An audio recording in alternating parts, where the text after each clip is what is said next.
In the 1980s, Jason Berry was the first investigative reporter to expose the system-wide cover-up of pedophile priests in the U.S. Catholic Church. Berry's work formed a roadmap for all future investigations, including the Boston Globe Spotlight series, the Oscar-winning Spotlight film, and eventually our Losing Faith series, along with our reporting partner Ramon Vargas here in New Orleans. But Berry says none of it would have been possible without fiery Lafayette attorney Ray Mouton.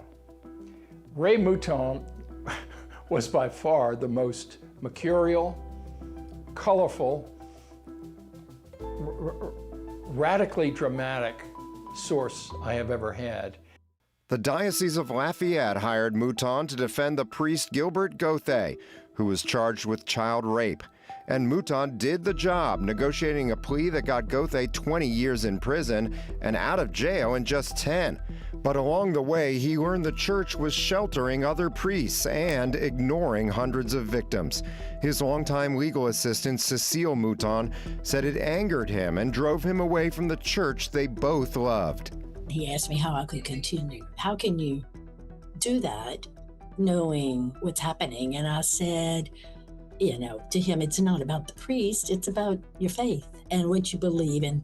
Mouton joined with a Vatican lawyer, Tom Doyle, and Michael Peterson, a psychologist who treated pedophile clergy, to write this 95-page warning to the church leadership to no longer run from the problem. Writing, quote, "In this sophisticated society, a media policy of silence implies either necessary secrecy or cover-up." But the church ignored their warning, so Mouton and Doyle became more publicly outspoken.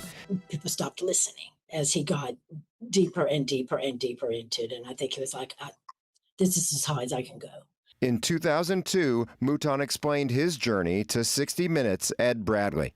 In the beginning, I thought Gauthier was a single, aberrant individual.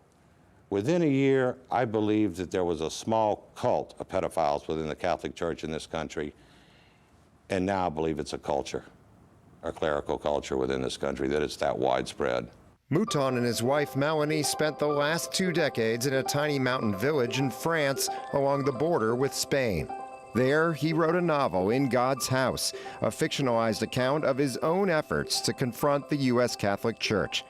And even halfway around the world, he sent us messages letting us know he was following our Losing Faith series as the cover-up continued.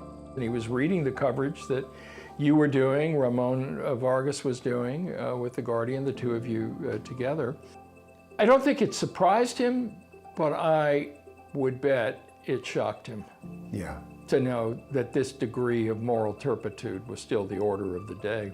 Mouton's son Todd said his dad loved rock and roll and the running of the bulls in Pamplona, Spain, just across the Pyrenees Mountains. He made an enormous contribution to human justice, and I think history will treat him well. Ray Mouton was 78 years old. David Hammer, WWL, Louisiana.